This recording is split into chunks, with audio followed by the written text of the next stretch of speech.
Siz ham kollagen ichsam natija bo'ladimi yoki yo'qmi deb hali ham o'ylab o'tiribsizmi?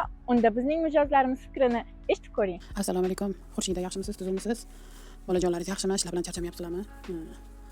Men kollagenlarni olib bittasini ichdim. Xudoga shukr, ancha yaxshiman. Yuzlarimda o'zgarish bor. Oldin ozganimda, Gerbalife'dan ozganimda juda ham osilib qolgandim. Bu safar unaqa bo'lmayapti. Xudo xolasa sekin-sekin tortilyapti.